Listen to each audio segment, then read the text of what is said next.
Chapter 13 of Frankenstein by Mary Shelley. I now hasten to the more moving part of my story. I shall relate events that impressed me with feelings which, from what I had been, have made me what I am. Spring advanced rapidly. The weather became fine and the skies cloudless.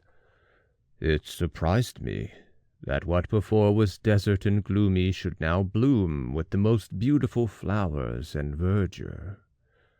My senses were gratified and refreshed by 1,000 scents of delight and 1,000 sights of beauty. It was on one of these days, when my cottagers periodically rested from labor, the old man played on his guitar, and the children listened to him, that I observed the countenance of Felix was melancholy beyond expression. He sighed frequently, and once his father paused in his music, and I conjectured by his manner that he inquired the cause of his son's sorrow. Felix replied in a cheerful accent, and the old man was recommencing his music, when someone tapped at the door. It was a lady on horseback, accompanied by a countryman as a guide. The lady was dressed in a dark suit and covered with a thick black veil. Agatha asked a question, to which the stranger only replied by pronouncing in a sweet accent the name of Felix. Her voice was musical, but unlike that of either of my friends.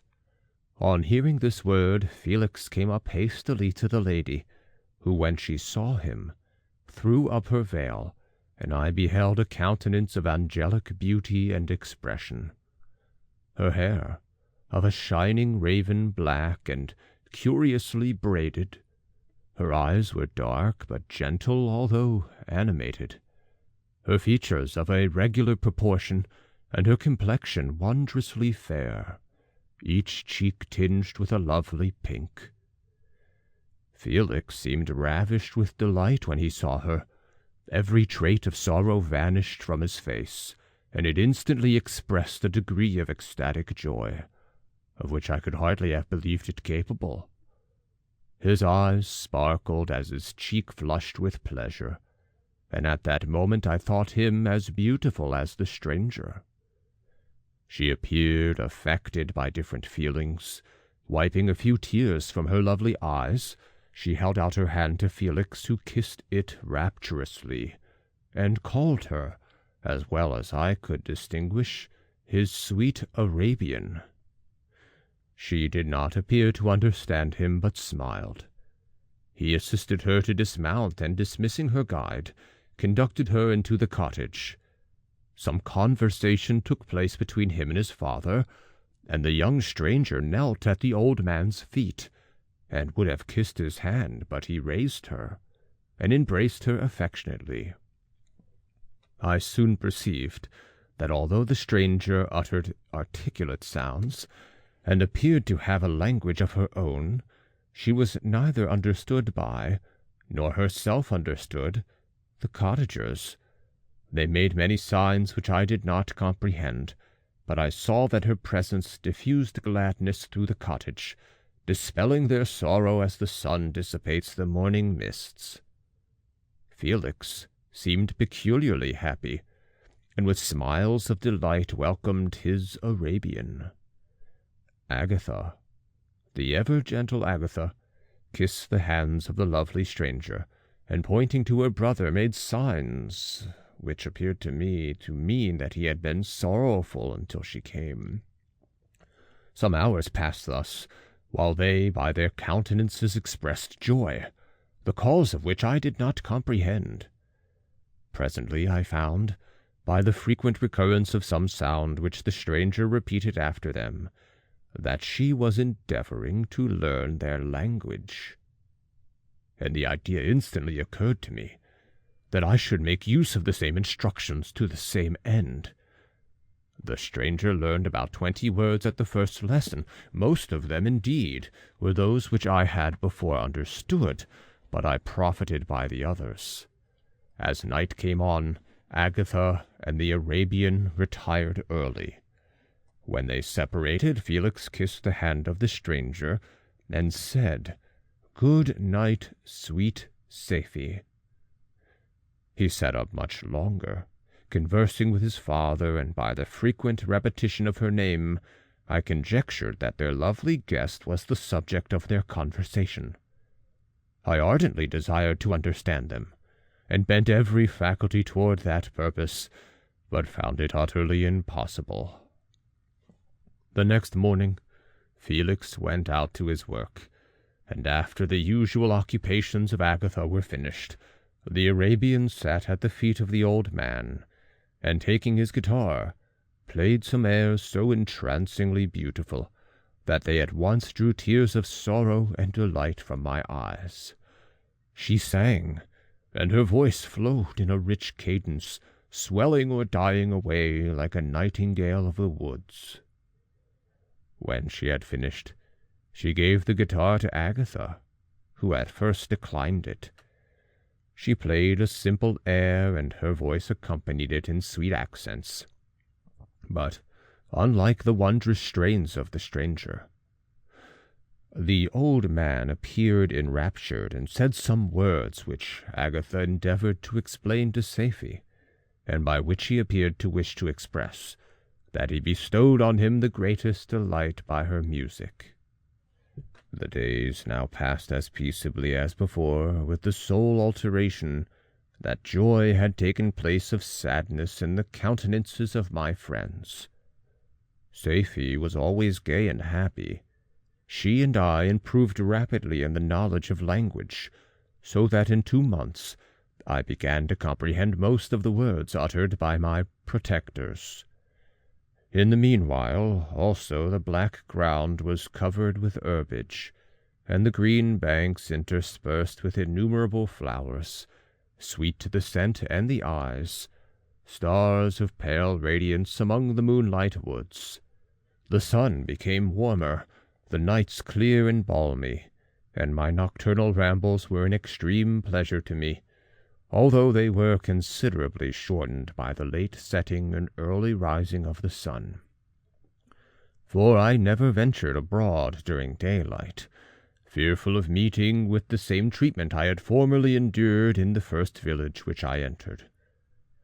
My days were spent in close attention, that I might more speedily master the language, and I may boast that I improved more rapidly than the Arabian, who understood very little, and conversed in broken accents, whilst I comprehended and could imitate almost every word that was spoken.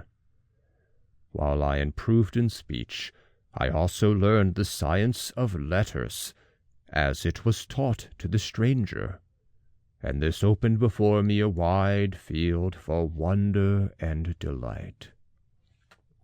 The book from which Felix instructed Safie was Volney's Ruins of Empires. I should not have understood the purport of this book, had not Felix in reading it given very minute explanations. He had chosen this work, he said, because the declamatory style was framed in imitation of the Eastern authors. Through this work I obtained a cursory knowledge of history, and a view of the several empires at present existing in the world. It gave me an insight into manners, governments, and religions of different nations of the earth. I heard of the slothful Asiatics, of the stupendous genius and mental activity of the Grecians, of the wars and wonderful virtue of the early Romans, of their subsequent degenerating, of the decline of that mighty empire, of chivalry, Christianity, and kings. I heard of the discovery of the American hemisphere, and wept with Safie over the hapless fate of its original inhabitants. These wonderful narrations inspired me with strange feelings. Was man indeed at once so powerful, so virtuous, and magnificent, yet so vicious and base? He appeared at one time a mere scion of the evil principle and at another as all that can be conceived of noble and godlike. To be a great and virtuous man appeared the highest honor that can befall a sensitive being. To be base and vicious, as many on record have been, appeared the lowest degradation, a condition more abject than that of the blind mole or harmless worm. For a long time, I could not conceive how one man could go forth to murder his fellow, or even why there were laws and governments. But when I heard details of vice and bloodshed, my wonder ceased, and I turned away with disgust and loathing. Every conversation of the cottagers now opened new wonders to me, while I listened to the instructions which Felix bestowed upon the Arabian. The strange system of human society was explained to me. I heard of the division of property, of immense wealth and squalid poverty, of rank, descent, and noble blood. The words induced me to turn toward myself. I learned that the possessions most esteemed by your fellow creatures were high and unsullied descent united with riches. A man might be respected with only one of these advantages, but without either, he was considered, except in very rare instances, as a vagabond and a slave, doomed to waste his powers for the profits of the chosen few. And what was I? Of my creation and creator I was absolutely ignorant, but I knew that I possessed no money, no friends, no kind of property. I was, besides, endued with a figure hideously deformed and loathsome. I was not even of the same nature as man. I was more agile than they, and could subsist upon coarser diet. I bore the extremes of heat and cold with less injury to my frame. My stature far exceeded theirs. When I looked around, I saw and heard of none like me. Was I, then, a monster, a blot upon the earth from which all men fled, and whom all men disowned? I cannot describe to you the agony that these reflections inflicted upon me. I tried to dispel them, but sorrow only increased with knowledge. Oh, that I had forever remained in my native wood, nor known nor felt beyond the sensations of hunger, thirst, and heat. Of what a strange nature is knowledge! It clings to the mind when it has once seized on it, like a lichen on a rock. I wished sometimes to shake off all thought and feeling, but I learned that there was but one means to overcome the sensation of pain, and that was death, a state which I feared yet did not understand. I admired virtue and good feelings, and loved the gentle manners and amiable qualities of my cottagers, but I was shut out from intercourse with them, except through means which I obtained by stealth, when I was unseen and unknown, and which rather increased than satisfied the desire I had of becoming one among my fellows. The gentle words of Agatha and the animated smiles of the charming Arabian were not for me.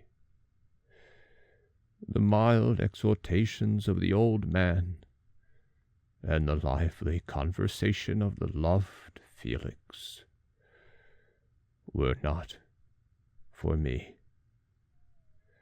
Miserable, unhappy wretch! Other lessons were impressed upon me even more deeply. I heard of the differences of sexes, and the birth and growth of children, how the father doted on the smiles of the infant, and the lively sallies of the older child, how all the life and cares of the mother were wrapped up in his precious charge, how the mind of youth expanded and gained knowledge of brother, sister, and all the various relationships which bind one human being to another in mutual bonds. But where were my friends and relations? No father had watched my infant days. No mother had blessed me with smiles and caresses, or if they had, all my past life was now a blot, a blind vacancy in which I distinguished nothing. From my earliest remembrance I had been as I then was in height and proportion. I had never yet seen a being resembling me, or who claimed any intercourse with me. What was I? The question again recurred, to be answered only with groans.